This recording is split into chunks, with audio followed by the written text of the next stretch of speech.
और याद रखना, कम सैलरी वाला इंसान ज्यादा सैलरी वाले उस इंसान को पीछे छोड़ देता है जिसमें इन्वेस्टमेंट की आदत नहीं होती। अब ध्यान से सुनना मेरी अगली एडवाइस, ये सबसे ज्यादा इंपॉर्टेंट है। जितना मिल रहा है ना, उससे ज्यादा काम करना। अगर तुम्हें 20,000 की सैलरी मिल रही है तो तुम 20,000 का काम कभी मत करना दोस्त, तुम 40,000 का काम करना। कुछ लोग इससे बिल्कुल उलट करते हैं, 20,000 की सैलरी में 15,000 का काम करते हैं और खुद को बहुत स्मार्ट समझकर रोज घर आ जाते हैं। उनको लगता है आज भी बॉस को चूना लगा दिया, कुछ किया ही नहीं आज। ये तरीका आपको खुद अंदर से खोखला बना देता है और एक दिन आता है कि जितने का काम कर रहे होते हो ना, पगार उतनी ही हो जाती है। उसके उलट कुछ लोग ऐसे होते हैं जो 20,000 की सैलरी में 30,000 का काम करते हैं और हर दिन बेहतर होते जाते हैं और एक दिन उनकी सैलरी उनके काम के बराबर यानी 30,000 हो ही जाती है। और ऐसे लोग जब 30 मिलते हैं ना, तो 50 का काम करके एक दिन अपनी सैलरी 50 पर ले जाते हैं और यही तरक्की करने का लक्षण है।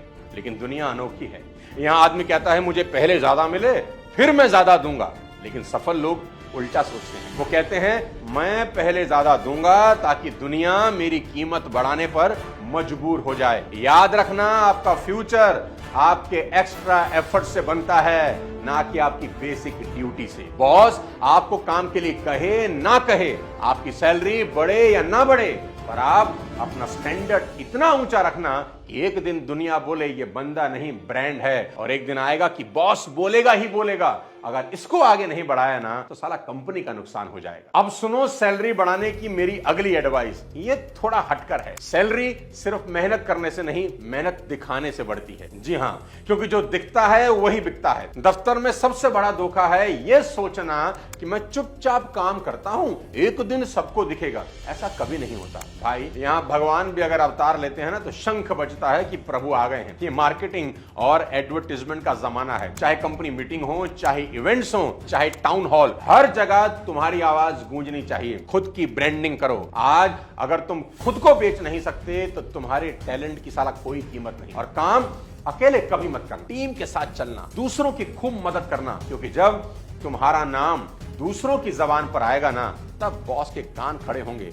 अगर तुम गुमनाम रहोगे तो सैलरी भी गुमनाम ही रहेगी। इसलिए आज से और अभी से छुपना बंद करो, चमकना शुरू करो और लीड करो, क्योंकि महल उन्हीं के बनते हैं दोस्त जो मंच पर चढ़ते हैं, पीछे बैठने वाले सिर्फ तालियां ही बजाते रहते हैं। अब बताता हूं लास्ट एडवाइस, बॉस को इंप्रेस करने की कोशिश कभी मत करना, बस उसे अपने काम से स्ट्रेस फ्री बना देना। याद रखना कि दफ्तर में वो लोग कभी नहीं चमकते जो सारा टाइम बिजी रहते हैं। दफ्तर में वो लोग चमकते हैं जो नतीजे देते हैं, वो भी बिना कहे। मैं इसको बोलता हूं फिलॉसफी ऑफ परफॉर्मेंस, कि आप इतना बेहतर और अच्छा काम करें कि आपके बॉस, आपके मालिक को एम्बैरेसमेंट फील हो आपकी करंट सैलरी देने में। You should perform so well that it will be embarrassed for your boss to pay you whatever is your current salary। मेरा पर्सनल एक्सपीरियंस कहता है दोस्त कि सैलरी डिमांड करने से नहीं बढ़ती, परफॉर्मेंस देने से ही बढ़ती है, और वो भी लगातार, हफ्ते, महीने और साल। देखो, अगर तुम ऑफिस में वो इंसान हो ना जिसे देखकर बॉस की सिरदर्दी बढ़ती है तो भूल जाओ सैलरी हाइक। लेकिन अगर तुम वो इंसान बन गए जिसकी सिर्फ मौजूदगी ही आपके बॉस के लिए आराम है, तो तुम्हें सिर्फ सैलरी ही नहीं, जिम्मेदारी, इज्जत और मकाम भी मिलेगा। क्योंकि नौकरी में असली चमक अटेंडेंस से नहीं, परफॉर्मेंस से आती है। और किसी भी ऑर्गेनाइजेशन को परफॉर्मेंस ही चाहिए, आपकी अटेंडेंस नहीं। तुम अपने ऑफिस के लिए मजबूरी नहीं, जरूरी होने चाहिए। इंदिरा गांधी ने कहा था कि इस दुनिया में दो तरह के लोग होते हैं, एक परफॉर्म करने वाले और दूसरे क्रेडिट लेने वाले। तुम पहले वाले बनना, क्योंकि वहां कंपटीशन ना के बराबर है। दोस्तों, आपको आगे बढ़ाना मेरा हमेशा से मोटिव रहा है। उम्मीद करता हूं ये पांचों बातें आप अगले 5 महीने में जरूर इंप्लीमेंट करेंगे। अब वीडियो के आखिरी पार्ट में मैं वो गलतियां बताने जा रहा हूं जो एज अ एम्प्लॉय आपको कभी नहीं करनी चाहिए। सबसे पहले, नेगेटिव एटीट्यूड और कंप्लेनिंग नेचर। जो इंसान बार बार शिकायत ही करता रहता है, अपनी टोन में नकारात्मकता रखता है, ये आदतें ऑफिस के अंदर उसकी इमेज को खराब कर देती हैं। भले ही आप टेक्निकली कितने ही स्ट्रांग क्यों ना हो, आपकी वैल्यू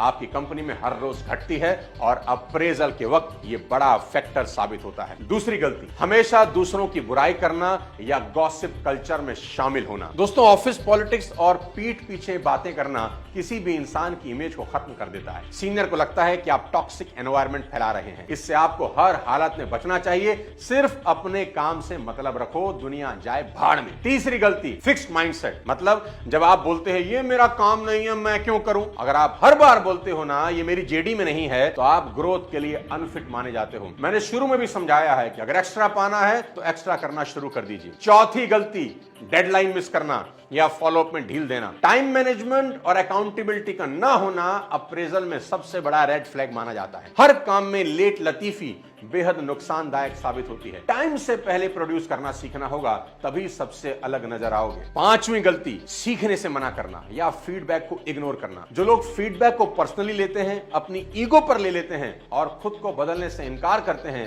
उन्हें लीडरशिप रोल्स कभी नहीं मिलते। याद रखना कि किसी भी सजेशंस को कभी कंप्लेंट नहीं मानना चाहिए। छठी गलती, सिर्फ खुद की तारीफ करना, टीम को भूल जाना। मैंने किया, ये मेरे कारण हुआ, मैं ही मैं हूं। इस एटीट्यूड से आप अकेले पड़ जाते हैं। अप्रेजल टीम वर्क और कोलैबोरेशन पर भी टिका होता है। अगर आप हर गलती का ठीकरा किसी और के सर पर फोड़ते हैं और हर सक्सेस का क्रेडिट खुद लेते हैं, तो धीरे धीरे आप पर ट्रस्ट खत्म हो जाता है। प्रमोशन एक इनाम नहीं, वो भरोसे की रसीद है मेरे दोस्त। और अगर आप भरोसे लायक नहीं बन पाए तो कितनी भी परफॉर्मेंस हो, रिवॉर्ड कभी नहीं मिलेगा। सातवीं गलती, इमोशनल इंस्टेबिलिटी। जल्दी गुस्सा आ जाना या बात बात पर रूठ जाना। ऑफिस में जो लोग छोटी छोटी बातों पर भड़क जाते हैं ना, रोते हैं या रिजाइन की धमकी देते हैं, उन पर कोई भरोसा नहीं करता। ऑफिस में मैच्योरिटी आपको दिखानी पड़ती है। आठवीं और सबसे खतरनाक गलती, कंपनी कल्चर में ढलने से इनकार करना। देखो, हर कंपनी में एक वाइब होती है। अगर आप खुद को अलग थलग रखते हैं तो सीनियर आपको फिट नहीं मानते।